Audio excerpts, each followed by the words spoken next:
Tapi saya setuju, saya tak setuju dengan you kata nak buat PhD susah.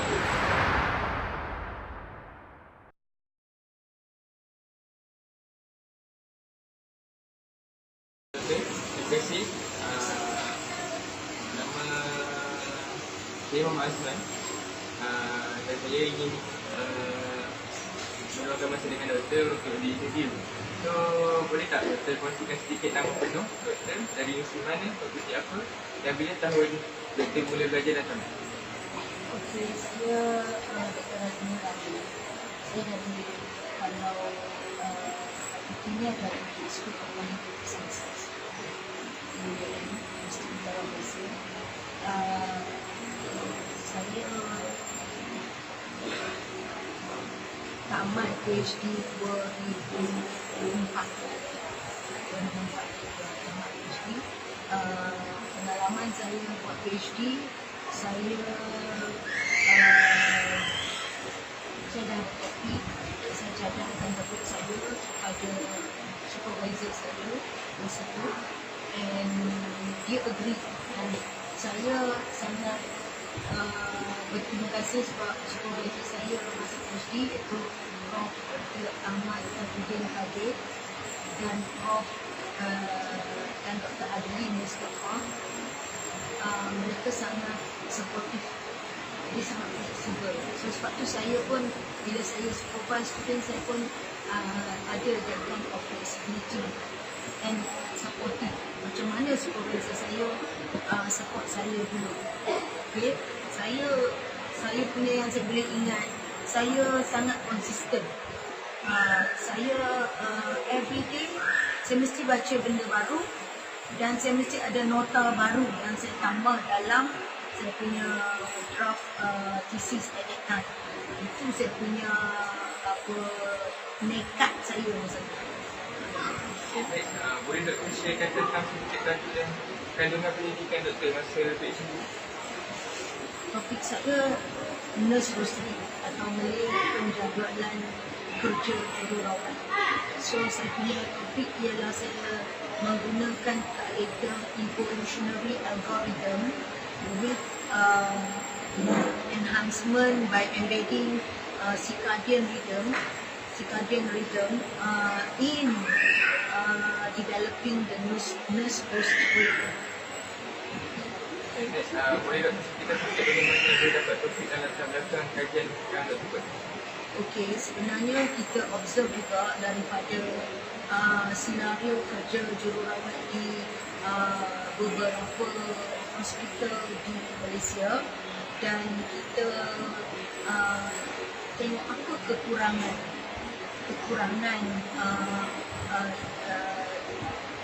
dari segi implementasi cara kerja, jadual kerja jururawat di hospital besar, beberapa hospital besar di Malaysia. Ya. Okay, next, semasa tempoh pengajian, apakah pengalaman manis yang doktor tak boleh lupa?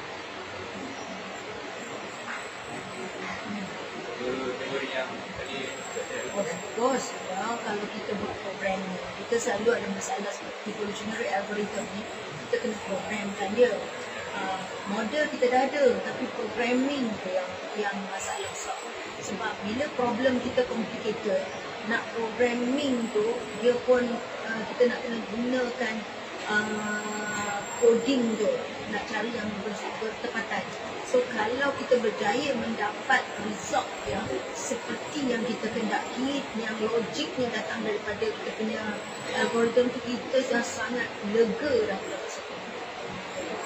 Okay, orang kata PhD ni tak semudah yang disangkakan. Banyak cabaran dan halangan. Jadi boleh doktor kongsikan cabaran yang paling terkesan di hati doktor? Cabaran?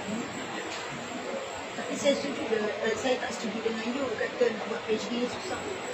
Pada saya, selepas saya berpengalaman, saya melalui pengalaman PhD saya sendiri dan pengalaman saya supervise student PhD saya rasa it's not that difficult. You just have to have that momentum, that determination and discipline in your PhD activity. Okay, boleh tahu nama dan mungkin terangkan sedikit tentang provider. Super.